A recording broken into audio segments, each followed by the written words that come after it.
Hello everyone, परीक्षा junction की platform में आप सबको स्वागत है। मैं हूं एडुकेटर शरण्या और जैसा कि आप सबको पता है कि आरआरबी एनटीपीसी की बैच चल रही है हमारे यहाँ।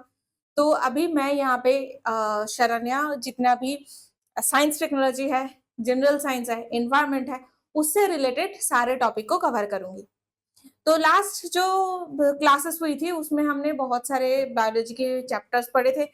अभी रिसेंटली हमने डाइजेस्टिव सिस्टम, पाचन प्रक्रिया और उसमें कौन-कौन से टाइप के न्यूट्रिएंट्स होते हैं, पोषक पदार्थ है, उसके बारे में ऑलरेडी पढ़ लिया है। तो अब आज हम एमसीक्यू प्रैक्टिस करेंगे आरआरबी एनटीपीसी बैच के लिए। एग्जाम में किस तरीके की क्वेश्चंस आते हैं वो सब हम देखेंगे। फर्स्ट क्वेश्चन ये है, which is the longest segment of digestive system in the human body? Pancreatic duct, small intestine, large intestine and oesophagus. तो बेसिकली ये जो चार ऑप्शन दिया हुआ है ये सारे ही पाइप है, ये सब पाइप है। ओके, तो इनमें ऑर्गन कौन कौन सा है? लीवर था, पैंक्रियास था, स्टमक था, ये सारे एक एक एरिया था जहां पे डाइजेशन में वो हेल्प कर रहे थे। तो इनमें से पैंक्रियाटिक डक्ट ये रहता है पैंक्रियास में। तो पैंक्रियास ऐसे पत्ते की तरह एक ऑर्गन है, तो कितना ही लंबा हो सकता है। लार्ज इंटेस्टाइन है, ये भी बहुत लंबा नहीं होता। लार्ज इंटेस्टाइन कैसा दिखता है? ये एक लार्ज इंटेस्टाइन का साइज था। ईसोफेगस जो है वो माउथ से स्टार्ट होती है, माउथ से ऐसे करके नीचे आती है एंड स्टोमक पे जाके मिलते हैं, ठीक है। और जो लार्ज इंटेस्टाइन है ये स्मॉल इंटेस्टाइन के अंदर ऐसे घुमा हुआ रहता है, जो एक्चुअली 22 फीट तक लॉन्ग हो सकती है, ठीक है। तो इनमें से लार्जेस्ट सेगमेंट कौन सा है? ये स्मॉल इंटेस्टाइन है जो लॉन्गेस्ट है, बट एक्चुअली स्मॉल इंटेस्टाइन नाम है बट है तो सबसे लॉन्गेस्ट पार्ट, जहां पे डाइजेशन होती है। या इसका काम क्या है? डाइजेशन भी होती है, साथ साथ में एब्सॉर्प्शन भी होती है। तो डाइजेशन कहाँ पे होती है? डिओडिनम। स्मॉल इंटेस्टाइन का जो पार्ट है उसका नाम है डिओडिनम, इसमें डाइजेशन होती है। जेजुनम एंड इलियम पे एब्सॉर्प्शन होती है। ओके, तो ये आई होप याद रहेगा। नेक्स्ट है, which of the following enzyme in the human body starts the digestion of protein? तो प्रोटीन डाइजेशन के डिफरेंट डिफरेंट पार्ट है, डिफरेंट डिफरेंट प्रोसेस है। हमने क्या क्या पढ़ा था? पेप्सिन, ट्रिप्सिन और इरिप्सिन। ये जो है ये जो है प्रोटीन डाइजेशन का एक एक एंजाइम है। इसके अलावा रेनिन है जो मिल्क प्रोटीन को डाइजेस्ट करता है। तो ये सब में स्टार्टिंग कहाँ से होती है? स्टार्टिंग होती है जो स्टमक में जूस बनता है उससे, और वो क्या है? पेप्सिन। ये बनता कहाँ पे है? स्टमक में बनता है, ये स्टमक में है। ट्रिप्सिन जो है ये पैंक्रियास पे बनता है, पैंक्रियाटिक जूस में है। लैक्टोज, सबसे पहले तो लैक्टोज कोई प्रोटीन डाइजेस्टिंग एंजाइम नहीं है। लैक्टोज क्या है? ये मिल्क को डाइजेस्ट करते हैं, ठीक है। और पेप्सिन, नन ऑफ दिस तो नहीं होगा, तो पेप्सिन जो है this is the right answer. Okay, तो आई होप ये समझ में आ रहा है कैसे आपको याद रखना है। This is very factual question जो आपको याद तो रखना ही होगा। अब आते हैं, which of the following gland is responsible for producing insulin, the main hormone for body responsible for sugar metabolism? तो सुगर मेटाबॉलिज्म के लिए सबसे इंपॉर्टेंट अगर कोई हार्मोन है तो वो है इंसुलिन। अब ये इंसुलिन कहाँ से सिक्रेट होती है? क्वेश्चन ये है। Pancreas, pituitary gland, salivary gland, intestinal gland. तो इंटेस्टिनल ग्लैंड से क्या हार्मोन सिक्रेशन होती है? नहीं होती है। सलाइवरी ग्लैंड से क्या क्या था? क्या क्या सीक्रेट होती थी? एंजाइम्स होती थी। एक का नाम है टायलिन, दूसरा है मॉल्टेज। पिट्यूटरी ग्लैंड से यस ये हार्मोन सिक्रेशन होती है, बट इंसुलिन की जो सीक्रेशन है वो पैंक्रियास से होती है। पैंक्रियास में कहा? Islets of Langerhans. इसको लैंगरहैंस क्यों नाम है? बिकॉज लैंगरहैंस जो साइंटिस्ट है उन्होंने डिस्कवर किया था। इसमें 3 टाइप के सेल्स होते हैं। एक अल्फा सेल जहां से ग्लूकागॉन सीक्रेट होते हैं। तो ग्लूकागॉन क्या है? ये भी जो शुगर है उसकी मेटाबॉलिज्म में हेल्प करता है। बीटा सेल है, ये इंसुलिन सीक्रेट करता है। एंड थर्ड है गामा सेल्स। और ये गामा सेल्स क्या करते हैं? सोमाटोस्टेटिन को सीक्रेट करता है। तो सोमाटोस्टेटिन का काम क्या है? ये बेसिकली अल्फा और बीटा सेल से ग्लूकागॉन और इंसुलिन की सीक्रेशन को कंट्रोल करता है। ओके, तो ये आपको याद रखना है। ग्लूकागॉन कहां से सीक्रेट होता है? अल्फा सेल से। बीटा सेल से इंसुलिन सीक्रेट होती है। ठीक है। और आइलेट्स का क्या मतलब है? कि पैंक्रियास में, ये तो है पैंक्रियास का स्ट्रक्चर। तो पैंक्रियाटिक, बीच में ये पैंक्रियाटिक डक्ट है। तो पैंक्रियाटिक डक्ट के अंदर एंजाइम्स आते हैं और इसमें कुछ कुछ छोटे छोटे सेल्स का आइलैंड टाइप बना हुआ है जहां से हॉर्मोन्स की सिक्रेशन हो रही है। तो पैंक्रियास बेसिकली एक मिक्स ग्लैंड है जहां से एंजाइम भी सीक्रेट हो रही है, जहां से हॉर्मोन्स भी सीक्रेट हो रही है। ओके, नेक्स्ट आता है the majority of the water from the indigestion food is absorbed in stomach, food pipe. Food pipe मतलब क्या है? इसका नाम है इसोफेगस। फूड पाइप का दूसरा नाम क्या है? Oesophagus, pancreas and large intestine. तो आई होप लास्ट क्वेश्चन आपको समझ में आ रहा है।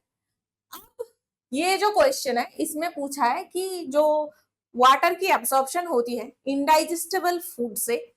इनडाइजेस्टेबल फूड का क्या मतलब है? कि डाइजेशन होने के बाद जो रफेज वेस्टेज रह गया है वहां से वाटर एब्सॉर्प्शन कहां पे होती है? स्टोमक में होती है, फूड पाइप पे होती है। और स्टोमक में तो डाइजेशन होता ही, मतलब डाइजेशन की स्टार्टिंग ही होती है, तो फिर वहां पे तो नहीं हो सकता। फूड पाइप या इसोफेगस ये तो मूवमेंट के लिए हेल्प करता है। पैंक्रियास, यहाँ पे भी डाइजेशन कंटिन्यूअसली चल रहा है। तो डाइजेशन और एब्सॉर्प्शन कहाँ पे हो जाता है? स्मॉल इंटेस्टाइन पे। उसके बाद इनडाइजेस्टेबल वेस्टेज फूड है, तो वेस्टेज फूड से वाटर सिक्रेशन कहाँ पे होगा? लार्ज इंटेस्टाइन पे होता है। ये अगर आपने डाइजेस्टिव सिस्टम की क्लास नहीं देखा है तो जाके जरूर देखिए, अदरवाइज इस टाइप के क्वेश्चन सॉल्व करना मुश्किल है, तो इसको जरूर चेक करें। नेक्स्ट आते हैं, where is the bile juice formed in the human body. हमारे बॉडी में बाइल जूस कहाँ पे फॉर्म होती है? Kidney, salivary gland, liver, lung. तो बाइल जूस हमने कहा देखा है कि ये गॉल ब्लैडर नाम की एक ऑर्गन है ग्रीन कलर की, उसमें स्टोर रहता है। बट बात ये है कि ये जो स्टोरेज होती है, स्टोरेज तो होती है गॉल ब्लैडर में, बट इसकी जो फॉर्मेशन होती है that is in kidney, sorry liver, that is in liver. तो हमारे बॉडी में लीवर से ये फॉर्मेशन होती है, देन गैस्ट्रिक डक्ट के थ्रू गॉल ब्लैडर में जाके स्टोर हो जाता है। तो आंसर क्या है? Liver. This is the right answer. Okay, next आते हैं, which of the following is not a human salivary gland। तो डाइजेस्टिव सिस्टम की जो क्लास में हमने बात किया था, सलाइवरी ग्लैंड 3 टाइप के होते हैं। 3 टाइप के, 2-2 करके है, टोटल 6 है। Okay, 3 pairs. सबसे जो बड़ा और इंपॉर्टेंट होता है वो है पैरोटिड, जो कान के नीचे है। एंड हमने बात भी किया था कि कान के नीचे इसलिए थप्पड़ नहीं मारना चाहिए। ओके, तो एकदम कान के नीचे है पैरोटिड। नेक्स्ट है सब मैंडिबुलर, जो हमारे अपर जॉ है, ऊपर के जो जबड़ा होते हैं उसमें जो सैलाइवरी ग्लैंड है उसका नाम है सब मैंडिबुलर। एंड नीचे की तरफ जो है जो नीचे के जबड़े के नीचे है लोअर जॉ पे होता है वो है सब मैक्सिलरी, क्योंकि ये जो जॉ है उसका नाम है मैक्सिला और ऊपर के जो जॉ है उसका नाम है मैंडिबल। तो मैंडिबल के नीचे है इसलिए सब, मैक्सिला के नीचे है इसलिए सब, सब मैंडिबुलर सब मैक्सिलरी। ओके, तो पैरोटिड यस, सब मैक्सिलरी यस, सबलिंगुअल ये भी होती है जो जीभ के नीचे रहती है, तो सब मैंडिबुलर या फिर सब मैक्सिलरी जो जबड़े के नीचे, एंड सबलिंगुअल जो हमारे जीभ के नीचे होती, टंग के नीचे होती है। And infra orbital no, infra orbital कोई भी सैलाइवरी ग्लैंड नहीं होता है। ठीक है, ये सब मैक्सिलरी को ही सब मैंडिबुलर भी कहते हैं।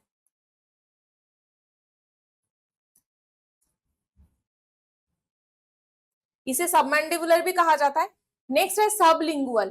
तो लिंगुअल क्यों है? क्योंकि हम जो बात करते हैं, कोई भी लैंग्वेज बोलते हैं, वो किसकी वजह से बोल पाते हैं?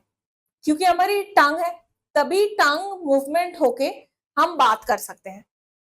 इसीलिए जो टंग के नीचे सलाइवरी ग्लैंड है उसे सबलिंगुअल कहते हैं।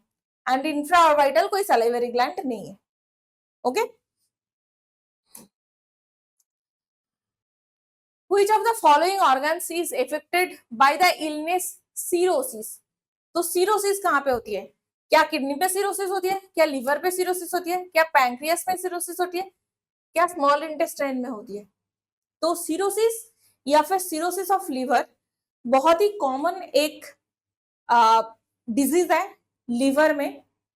ये पता कैसे चलता है? लिवर फंक्शन टेस्ट से पता चलता है। मतलब क्या होता है कि हम इतने दिन से अगर जो भी खाना खा रहे हैं, तो बेसिकली हम खाना खाते हैं या फिर दवाई खाते हैं, जो भी खाते हैं सबकी वजह से जितना भी एक्स्ट्रा फॉरेन मटेरियल, खराब मटेरियल हमारे बॉडी पे जाता है, उसकी डिटॉक्सिफिकेशन या फिर न्यूट्रलाइजेशन लिवर करता है। तो इसीलिए कंटिन्यूअस लंबे समय से अगर आप फास्ट फूड खा रहे हैं, अगर आप अल्कोहल पी रहे हैं, अगर आप मतलब प्रॉपर सही तरीके से ढंग के खाना नहीं खा रहे, तो उसकी वजह से हमारी लीवर इफेक्ट होती है। स्टोमक इफेक्ट नहीं होता है उतना जितना लीवर इफेक्ट होती है। तो ये लिवर का एक प्रॉब्लम है जहां पे फैटी लिवर, लिवर सिरोसिस, ये सारे डिजीज देखने को मिलता है। ठीक है, तो किडनी पे मोस्टली क्या होते हैं? किडनी के स्टोन होते हैं, पैंक्रियास के कैंसर होते हैं, स्मॉल इंटेस्टाइन के एज सच अल्सर के अलावा बहुत ज्यादा किसी डिजीज नहीं होता है, बट मोस्टली लिवर का जो है वो सिरोसिस, फैटी लिवर, ये लिवर कैंसर, ये सारे डिफरेंट डिफरेंट तरीके की डिजीज है। Okay, which of the following is made and stored in the liver cell? Galactose, lactose, glycogen, arabinose. अब अगर किसी ने न्यूट्रिशन की, कार्बोहाइड्रेट, प्रोटीन, फैट की वीडियो देखा है तो उनको ये अच्छे से पता होगा लैक्टोज है या फिर गैलेक्टोज है या फिर अराबिनोज है, ये सारे मोनोसैकेराइड्स एंड डाइसैकेराइड्स में आते हैं। लैक्टोज डाइसैकेराइड है, गैलेक्टोज मोनोसैकेराइड है, अराबिनोज मोनोसैकेराइड है। और स्टोरेज जितने भी कार्बोहाइड्रेट होते हैं उनमें है ग्लाइकोजन, स्टार्च एंड सेलुलोज। तो और सेलुलोज क्या होता है? प्लांट में मिलता है, स्टार्च प्लांट में मिलता है, ग्लाइकोजन एनिमल्स में मिलता है। और ग्लाइकोजन की स्टोरेज कहाँ पे होती है? ये लिवर पे है। तो हमारे बॉडी में जितना भी ग्लूकोज की स्टोर होती है वो सब कुछ ग्लाइकोजन के फॉर्म में होती है, सब एवरीथिंग। हमारे बॉडी पे स्टार्च की तरह कोई स्टोरेज नहीं होता है। एनिमल सेल में स्टार्च की स्टोरेज नहीं होता, स्टार्च की स्टोरेज प्लांट सेल में होती है। जैसे आलू है, जैसे स्वीट पोटैटो है, या फिर जमीन के नीचे जो भी स्टोरेज के टाइप होते हैं, जैसे गाजर है, मूली है, बीट है, ये सब स्टार्च की तरह स्टोर होती है। बट वेयर एज ग्लाइकोजन जो है ये लीवर में स्टोर होती है। एंड सेलुलोज का तो हमें पता ही है कि सेल वॉल या फिर प्लांट में स्ट्रक्चर बनाने में हेल्प करता है। ओके, तो बॉडी पे बनता क्या है, ग्लाइकोजन बनता है, ये ग्लूकोज से बनता है। प्रोसेस का नाम क्या है, ग्लाइकोजेनेसिस, क्योंकि ग्लाइको जो केमिकल है एंड जेनेसिस मतलब क्या होती है, प्रोडक्शन है। तो ग्लाइकोजेनेसिस प्रोसेस में ग्लूकोज से ग्लाइकोजन की फॉर्मेशन होती है। ठीक है, और ये स्टोर कहां पे है, लिवर सेल में। Which disease is caused by nicotinic acid deficiency? तो सबसे पहले तो निकोटिनिक एसिड कहते किसे हैं? निकोटिनिक एसिड हमने किसका साइंटिफिक नेम या फिर केमिकल नेम पढ़ा था, ये है विटामिन D3, जिसे हम नियासिन बोल रहे हैं। और इसका दूसरा नाम क्या था, PPF, मतलब पेलेग्रा प्रिवेंटिंग फैक्टर। और तो आंसर क्या है, आंसर है डी। एनीमिया किस लिए हो रहा था, मेगालोब्लास्टिक एनीमिया और या फिर पार्निसियस एनीमिया हमने किसके लिए देखा था, विटामिन B12 था ना, साइनोकोबालामिन की डिफिशियंसी की वजह से। ऑस्टियोमेलिसिया किस लिए था, विटामिन डी, क्योंकि विटामिन डी क्या करता है, हमारे बोन में कैल्शियम और फॉस्फेट की एब्सॉर्प्शन बढ़ाता है। तो अगर डेफिशिएंसी है, ऑस्टियोपोरोसिस, ऑस्टियोमेलेशिया, ये सारे डिजीज होता है।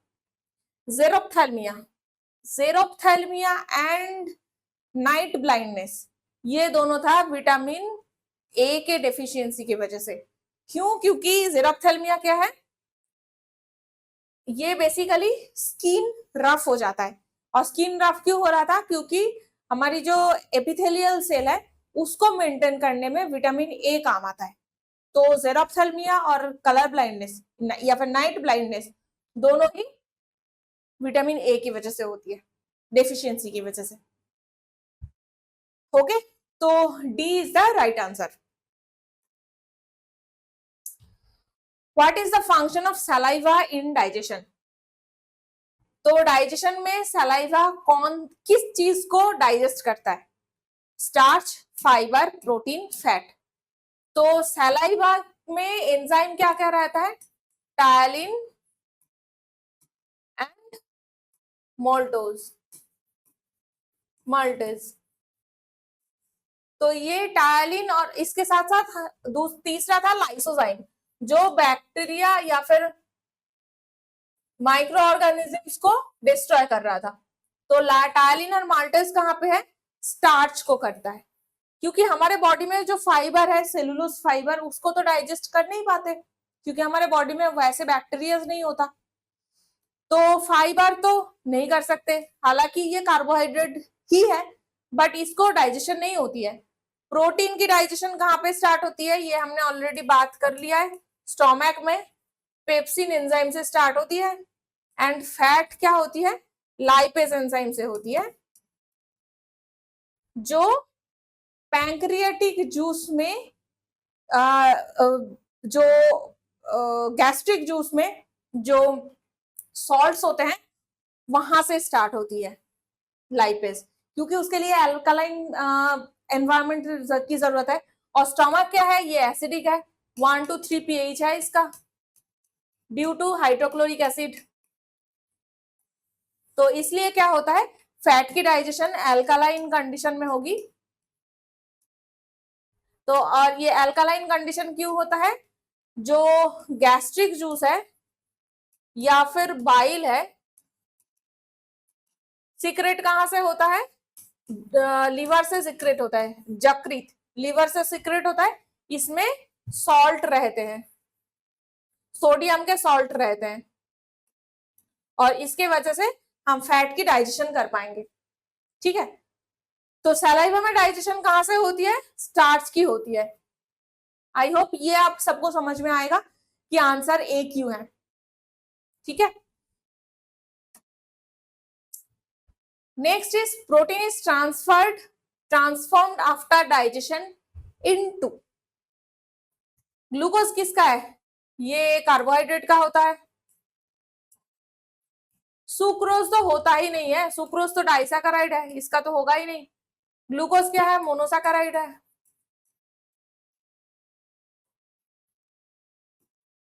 तो ये मोनोसैकेराइड है, मतलब सिंगल मॉलिक्यूल है हाइड्रोलाइसिस के बाद। ग्लूकोज डाइसैकेराइड है, इसमें दो दो मॉलिक्यूल्स होगी। फैट, तो फैट तो बड़ा ही खुद ही माइक्रोमोलिक्यूल्स है। फैट के डाइजेशन के बाद फैटी एसिड, ग्लिसरॉल ये सब बनता है, फैट का तो हो ही नहीं सकता। तो फोर्थ है अमाइनो एसिड। अमाइनो एसिड कैसे है?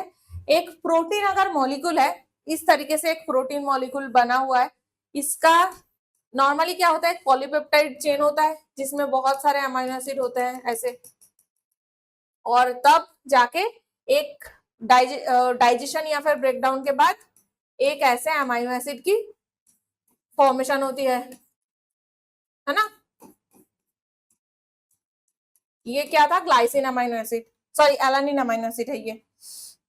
और ग्लाइसिन अगर होती तो क्या होता?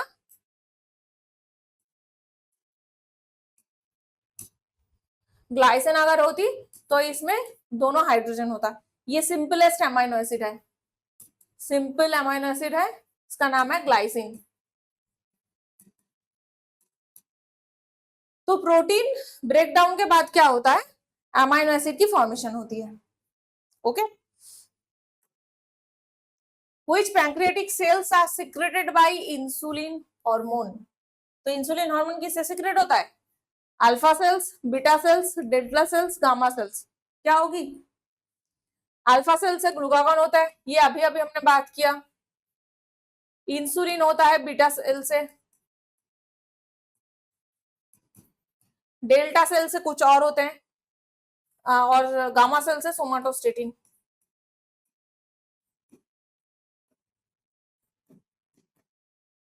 और जो छोटे छोटे और भी डिफरेंट बहुत ही छोटे मॉलिक्यूल का हार्मोन्स होते हैं, वो डेल्टा सेल से सिक्रेट होते हैं।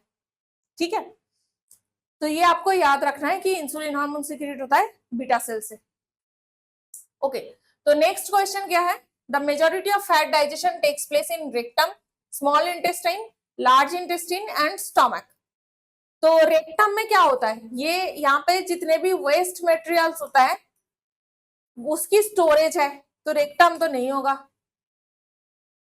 Large intestine, large intestine, small में क्या होता है? इसमें बेसिकली डाइजेशन भी होती है, एब्सॉर्प्शन भी होती है। लार्ज इंटेस्टाइन में ये क्या होता है? वाटर की एब्सॉर्प्शन होती है, बिकॉज तब तक सब कुछ एब्सॉर्ब हो चुका है। Next stomach. स्टोमक का जो एनवायरमेंट है वो एसिडिक है, हाइड्रोक्लोरिक एसिड रहता है इसमें, तो स्टोमक में तो नहीं हो सकता फैट की डाइजेशन। तो होती कहाँ पे है? होती है स्मॉल इंटेस्टाइन में, क्योंकि इसमें रहता है गैस्ट्रिक जूस जो लीवर से बनते हैं, गैस्ट्रिक जूस है, पैनक्रियाटिक जूस है एंड इंटेस्टाइन की जूस है। तो इंटेस्टाइन की एंजाइम्स होती है, पैनक्रियाटिक जूस रहता है। ये सब रहने के बाद स्मॉल इंटेस्टाइन में सबसे ज्यादा डाइजेशन और एब्सॉर्प्शन होती है। ठीक है, तो आई होप ये समझ में आ रहा है सबको।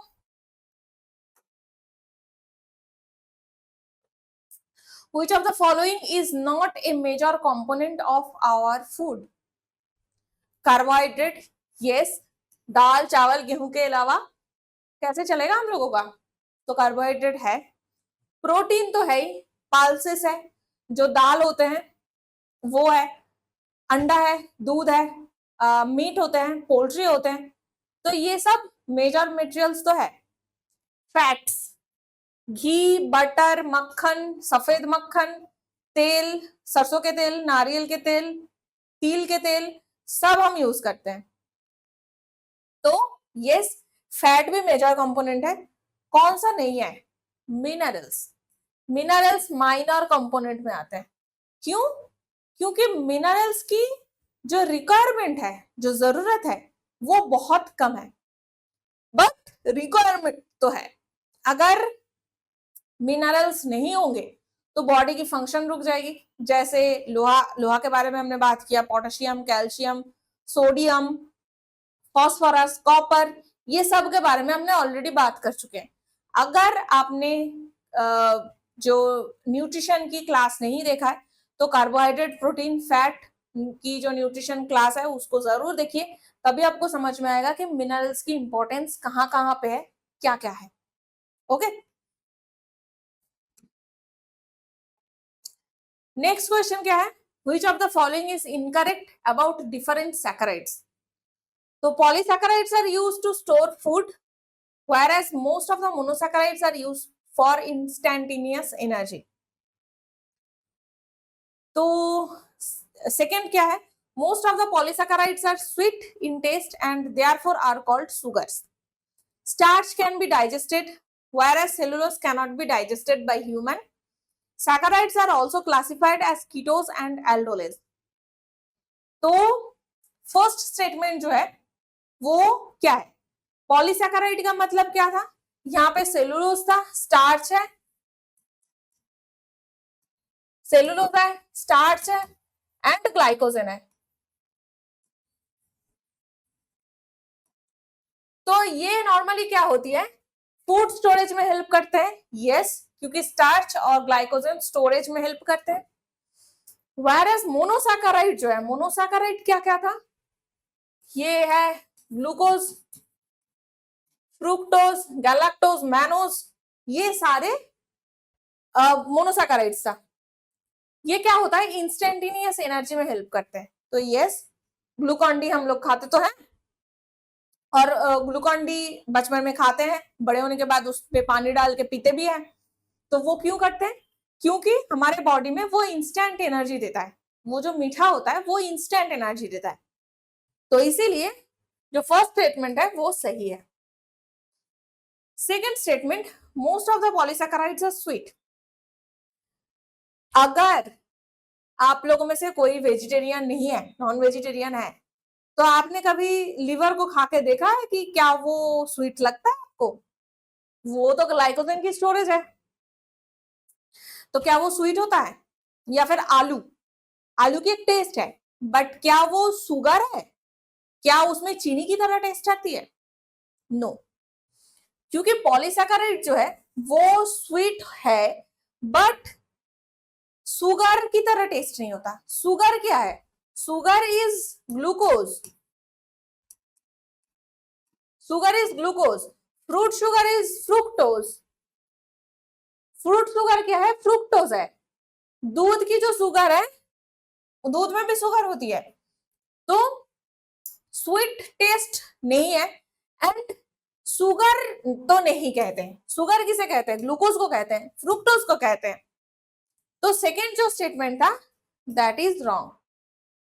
थर्ड स्टेटमेंट क्या है, starch can be digested, yes, starch हम डाइजेस्ट कर सकते हैं, आलू खाते हैं इसीलिए, चावल खाते हैं, गेहूं खाते हैं, क्योंकि वो जितना भी स्टार्च है उसको हम खा सकते हैं, उसको डाइजेस्ट कर सकते हैं, पचा सकते हैं।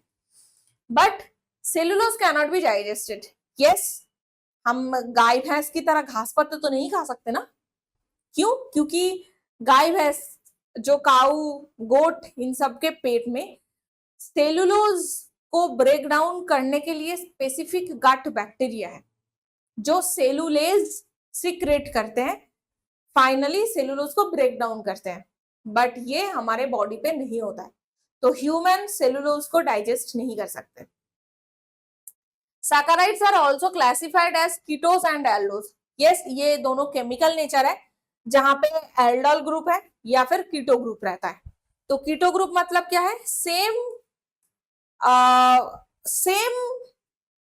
शुगर है, जैसे ग्लूकोज, इसका जो केमिकल कंपोजिशन है वो C6H12O6 है, वरस फ्रुक्टोज जो है इसका भी सेम है, C6H12O6, दोनों का ही सेम है, बट ग्लूकोज जो है ये एल्डोल शुगर है और फ्रुक्टोज जो है ये कीटो शुगर है। ठीक है, ये केमिकल डिफरेंशिएशन है सैकराइड्स का। जो बेसिकली मोनोसैकेराइड या फिर डाइसैकेराइड पे ज्यादा देखने को मिलता है, इसको आपको याद रखना है, ठीक है। ये मोस्टली कीटो ग्रुप होती है और ये एल्डोल ग्रुप होता है। तो ये एल्डोल ग्रुप होता है। ये दोनों केमिकल ग्रुप है। ऑर्गेनिक केमिस्ट्री में अगर आपने पढ़ा होगा तो आपको समझ में आएगा, बट एग्जाम के लिए ये इतना इंपॉर्टेंट नहीं है। तो बस इतना ध्यान में रखना है कि सैकराइड्स में ऐसे डिफरेंशिएशन होती है। इसके अलावा और एक टाइप का डिफरेंशिएशन होती है जो है डी ग्लूकोज कभी कहते हैं, या फिर L glucose. D glucose, L glucose मतलब क्या होता है, ये बेसिकली लाइट को स्पेसिफिक डायरेक्शन में मूव करा सकते हैं। अगर ये लाइट आ रहा है, अगर ये लाइट है तो इसको राइट डायरेक्शन में मूव करा सकते हैं या फिर लेफ्ट डायरेक्शन में मूव करा सकते हैं। अगर राइट डायरेक्शन में कर सकते हैं तो दिस इज डी ग्लूकोज, अगर लेफ्ट में करा सकते हैं this is L glucose. Okay, तो बस बेसिकली इतना ही याद रखना है, इसके अलावा जरूरत नहीं है एग्जाम्स के लिए, ठीक है। Polysaccharides are formed by glycosidic bond, peptide linkage, phosphodiester bond, van der Waals force।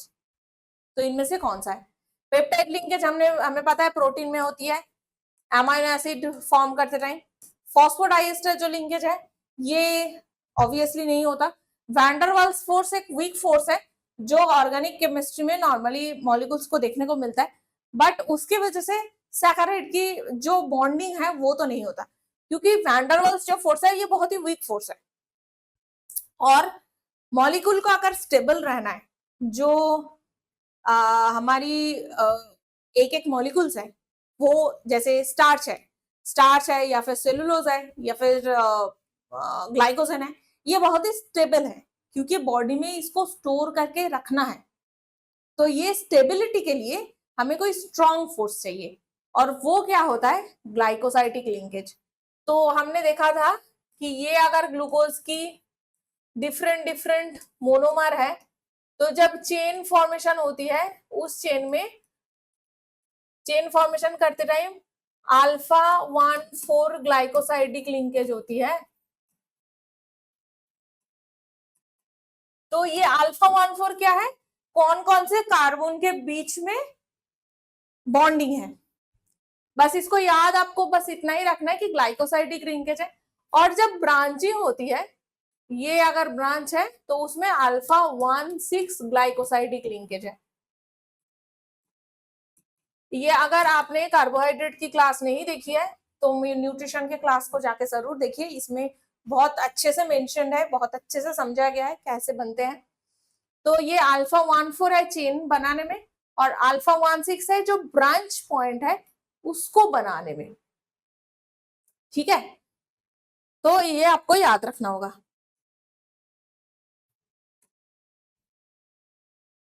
Primary storage of food in the animal is through fat, glucose, glycogen, galactose। तो प्राइमरी स्टोरेज क्या है? ग्लाइकोजन है। Secondary storage is fat. तो glycogen पूरा बन जाने के बाद फैट की जरूरत पड़ती है एज ए स्टोरेज। ओके, तो प्राइमरी स्टोरेज क्या है? ऑलवेज ग्लाइकोजन, हर एक एनिमल में। Proteins are polymers of amino acid that are connected by glycosidic linkage हमें पता है नहीं होगा, फॉस्फोडाइएस्टर लिंकेज नहीं होगा, वैन डर वाल्स फोर्स ये भी नहीं होगा, क्योंकि प्रोटीन को स्टेबल होना है तभी वो काम कर पाएगा ना। हर एक केमिकल रिएक्शन में प्रोटीन की जरूरत पड़ती है, चाहे वो एंजाइम हो चाहे वो कुछ भी हो। तो स्टेबिलिटी के लिए, या फिर ये जो हमारे बाल है, नाखून है, ये सब में प्रोटीन रहता है, तो ये क्या रिएक्ट करता है? नहीं करता। तो स्टेबल होनी चाहिए प्रोटीन को, उसके वजह से क्या होता है? Peptide linkage. इसके बारे में हमने ऑलरेडी बात किया। तो प्रोटीन में कौन सा होता है? Peptide linkage.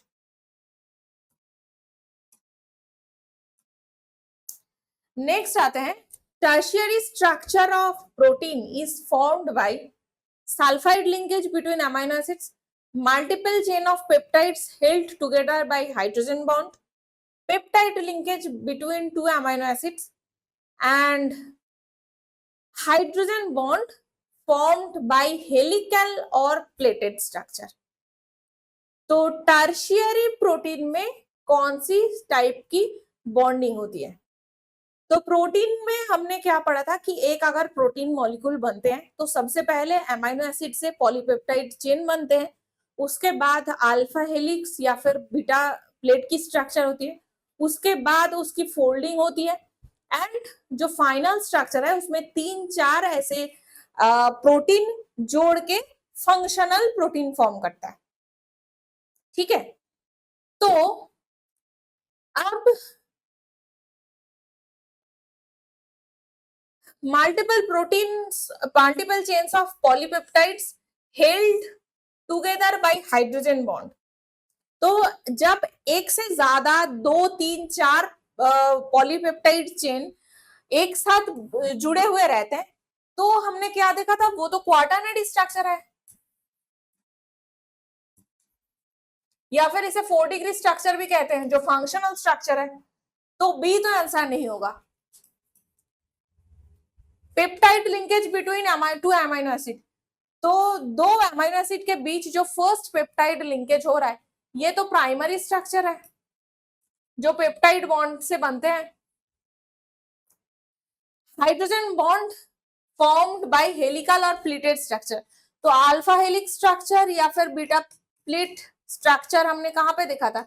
सेकेंडरी स्ट्रक्चर में था, बीटा शीट जो था दैट इज सेकेंडरी स्ट्रक्चर। और कुछ कुछ अमीनो एसिड ऐसे होते हैं जिसमें सल्फर रहता है, sulphur containing amino acid cysteine होती है, जहां पे ये सल्फर मॉलिक्यूल है, सल्फर जो एटम है वो रहता है।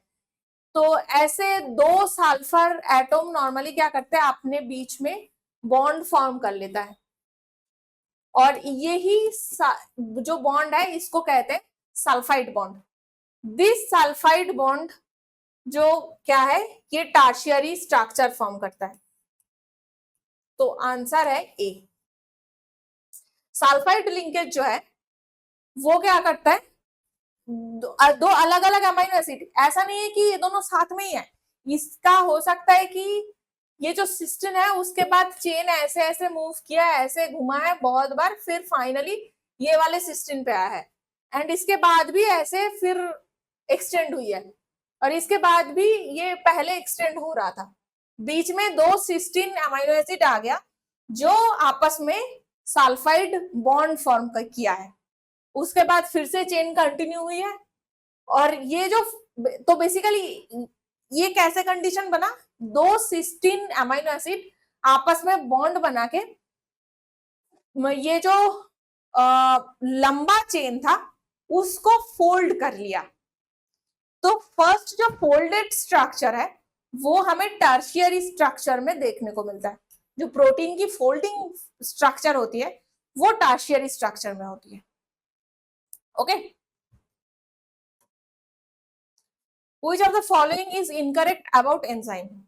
Pepsin helps in breaking the protein, yes ये सही है, पेप्सिन फर्स्ट ऐसा प्रोटीन ब्रेकिंग एंजाइम होती है। Lipase breaks lipids, yes। Amylase breaks vitamins. Enzymes है 3-dimensional structure and this structure has active sites। तो yes, एंजाइम क्या है, ये एक टाइप के प्रोटीन मॉलिक्यूल होती है जहां पे दूसरा मॉलिक्यूल आके, ये हो सकता है एंजाइम, और सपोज ये है एक एंजाइम का स्ट्रक्चर, तो यहां पे आके दूसरा टाइप का कोई मॉलिक्यूल बैठ सकता है, एंड ये बैठने के बाद ही एंजाइम काम करेगा। तो यस, कोई भी प्रोटीन का 3-dimensional स्ट्रक्चर तो होती है, टर्शियरी स्ट्रक्चर या फिर 3-dimensional स्ट्रक्चर है, एंड ये जो स्ट्रक्चर है इसमें एक एक्टिव साइट ऐसा है। तो एक्टिव साइट क्या है, दिस इज एक्टिव साइट, जहां पे दूसरे मॉलिक्यूल आके बैठने के बाद ही एंजाइम काम करेगा। ओके, और एमाइलेज क्या है? एमाइलेज ब्रेक किसे करते हैं? विटामिन की ब्रेकिंग की जरूरत नहीं होती। एमाइलेज जो है ये एमाइलोज, इस जो शुगर है एमाइलोज शुगर की ब्रेकडाउन करता है। तो ASE अगर किसी वर्ड के पीछे लिखा है तो समझ जाइए कि वो एंजाइम है, और जिसके पीछे लिखा हुआ है उसको डाइजेस्ट करता है। जैसे लाइपेज लिपिड को करता है, LIPASE, लाइपेज किसको ब्रेक डाउन करता है? लिपिड को करता है, लिप इज। ओके, वैसे ही सिमिलरली माल्टेज, माल्टेज किसे करता है? माल्टोज शुगर को करता है। ओके, और कोई भी प्रोटीन ब्रेकडाउन एंजाइम ए से स्टार्ट नहीं होता, सब इन से खत्म होता है, ए से कभी खत्म नहीं होता। पेप्सिन, ट्रिप्सिन, इरिप्सिन, रेनिन सब आईएन से खत्म हो रहा है, क्योंकि प्रोटीन जो नाम है वो आईएन से खत्म हो रहा है। ओके, तो एमाइलेज क्या है? एमाइलेज शुगर को ब्रेक डाउन करता है, ठीक है। एराबिनेज एराबिनोज शुगर को ब्रेक डाउन करता है। तो आई होप अब अगर आपको कोई पता भी नहीं है, कोई आंसर पता नहीं है, तो क्लू से आप पता कर सकते हैं, क्लू से आप आंसर बना सकते हैं।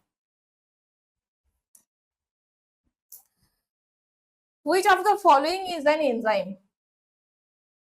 GLUT4 ये जो है ये एक प्रोटीन मॉलिक्यूल है जो हमारे स्मॉल इंटेस्टाइन में विली रहता था, विलाई में एब्सॉर्प्शन होती है, वहां पे एब्सॉर्प्शन में हेल्प करता है ये GLUT4 प्रोटीन। ये मेम्ब्रेन बाउंड एक प्रोटीन है जो कैरियर की तरह काम करता है। नेक्स्ट है कोलाजन, ये तो फाइबर है, कोलाजन टिश्यू होती है जो, और फाइबर क्या है? ऐसे लंबा अगर कोई टिश्यू है तो उसे फाइबर कहा जाता है, ठीक है। तो कोलाजन तो फाइबर है, इंसुलिन हार्मोन है, and trypsin protein digesting enzyme है। नेक्स्ट आता है which of these is a storage house of energy in plant tissue?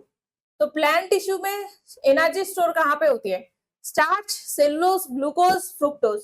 तो ग्लूकोज फ्रुक्टोज तो नहीं हो सकता क्योंकि ये मोनोसैकेराइड है, और जो स्टोरेज होती है उसकी ब्रेकडाउन की वजह से बनते हैं, तो ग्लूकोज फ्रुक्टोज नहीं होगा। स्टार्च और सेलुलोज में कोई एक होगा।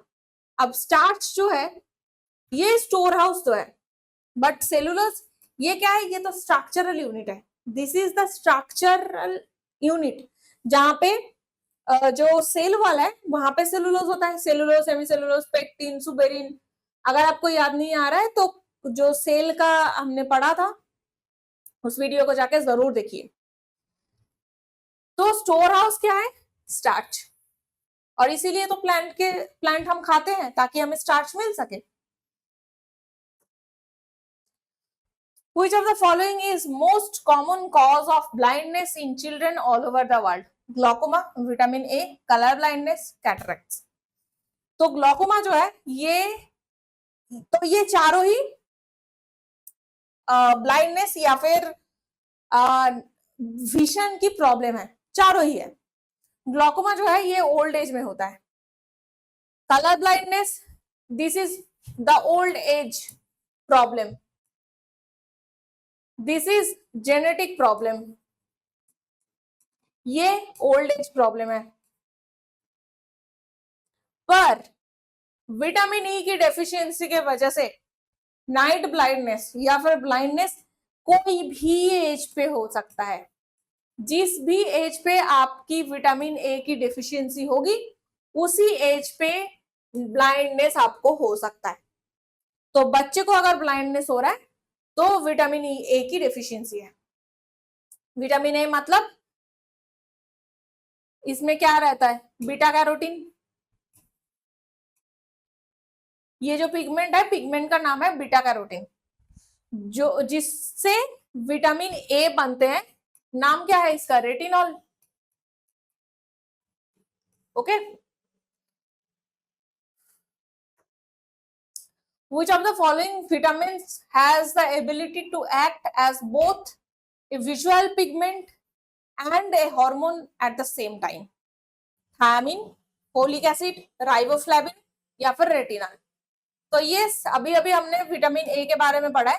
तो रेटिनल जो है वो रेटिनॉल का ही एक एक्टिव फॉर्म है, जो विजुअल पिगमेंट भी है, जो हमारी आई पिगमेंट भी है, साथ साथ में हार्मोन भी है। ठीक है। Megaloblastic anaemia is caused by A deficiency in which of the following vitamins और मिनरल्स। तो कौन सी विटामिन की वजह से मेगालोब्लास्टिक एनीमिया होती है? क्या वो पायरोडॉक्सिन है, क्या वो नियासिन है, क्या वो फोलिक एसिड है, क्या वो सायनोकोबालामिन है? तो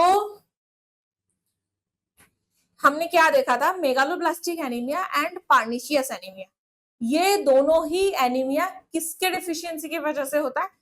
सायनोकोबालामिन की डेफिशिएंसी की वजह से होती है। ठीक है, इसको आपको याद रखना है। कोई भी डेफिशिएंसी, विटामिन की डेफिशिएंसी जो होती है उसका नाम क्या है, ये आपको बहुत अच्छे से याद रखना होगा। Which of the following is a fat soluble vitamin? तो फैट soluble विटामिन में क्या क्या था? A, D, E, K और water soluble B and C, vitamin B complex and C। तो इसमें कौन कौन सा है? B5 नहीं है, यस विटामिन K है, B12 नहीं है, विटामिन C भी नहीं है, ये दोनों B ग्रुप में आते हैं, और विटामिन C तो नहीं है, क्योंकि ये भी और ये भी ये सारे एसिडिक होती है, इसीलिए वाटर में सॉल्युबल हो सकते हैं।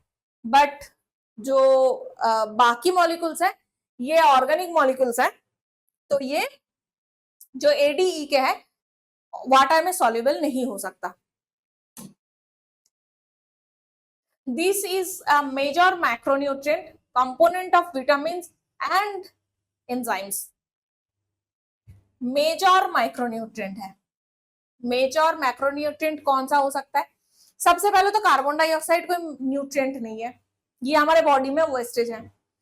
दूसरा है सी सॉल्ट, मतलब sodium chloride, sulphur, calcium phosphate. अब विटामिन एंड एंजाइम्स में मेजर कंपोनेंट कौन सा है? तो इनमें क्या है? Calcium phosphate. ओके, क्योंकि विटामिन डी जो है वो कैल्शियम के साथ काम करता है, तभी कैल्शियम की एब्सॉर्प्शन होती है विटामिन डी के वजह से, एंड साथ साथ में फॉस्फेट भी है। तो आंसर क्या होगी? Calcium phosphate. ये है ऐसा मैक्रोन्यूट्रिएंट जो विटामिन भी है एंड एंजाइम दोनों के साथ काम करता है। Okay, These macronutrients is a structural component of cell wall activating enzyme. ये क्या होगा? कार्बन मोनोऑक्साइड तो नहीं हो सकता, boron dioxide, nitrogen dioxide and calcium, इन सब में से कोई एक होगा। तो structural component of cell wall है, तो स्ट्रक्चर में हेल्प कौन करता है? यस, कैल्शियम करता है। नाइट्रोजन डाइऑक्साइड नहीं हो सकता, क्योंकि नाइट्रोजन डाइऑक्साइड तो पॉल्यूटेंट है। बोरान जो है ये माइक्रोन्यूट्रिएंट्स में आती है। तो माइक्रोन्यूट्रिएंट्स क्या होता है कि ये हमारे बॉडी पे, एनिमल बॉडी पे या फिर प्लांट बॉडी पे बहुत कम अमाउंट का लगता है, रिक्वायरमेंट बहुत कम है। बट कैल्शियम क्या है, बहुत ज्यादा इसकी रिक्वायरमेंट है हमारे बॉडी पे। तो मैक्रोन्यूट्रिएंट क्या होगी? इन सब में से मैक्रोन्यूट्रिएंट सिर्फ कैल्शियम है। कार्बन भी मैक्रोन्यूट्रिएंट है, बट कार्बन मोनोऑक्साइड नहीं है। ठीक है। Villi is present in esophagus, stomach, pancreas, small intestine. This is very easy. You must have to answer this.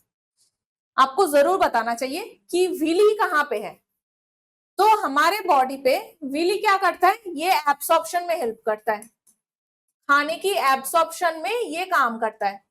तो एब्सॉर्प्शन होते कहाँ पे है, इसका लोकेशन है स्मॉल इंटेस्टाइन।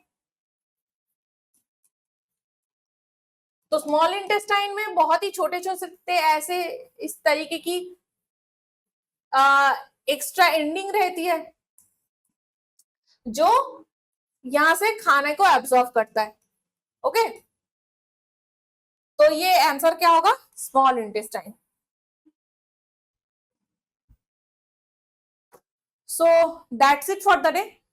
अगर आपको ये जो एमसीक्यूज है प्रैक्टिस पसंद आई है तो इसको लाइक कीजिए, वीडियो को शेयर कीजिए अपने दोस्तों के साथ ताकि वो भी इसे प्रैक्टिस कर पाए, एंड सब्सक्राइब कीजिए टू परीक्षा जंक्शन, बिकॉज परीक्षा जंक्शन में ये जो बैच है आरआरबी एनटीपीसी ये कंप्लीटली फ्री है। आप कोई भी सब्जेक्ट की प्रैक्टिस कर सकते हैं यहाँ पे।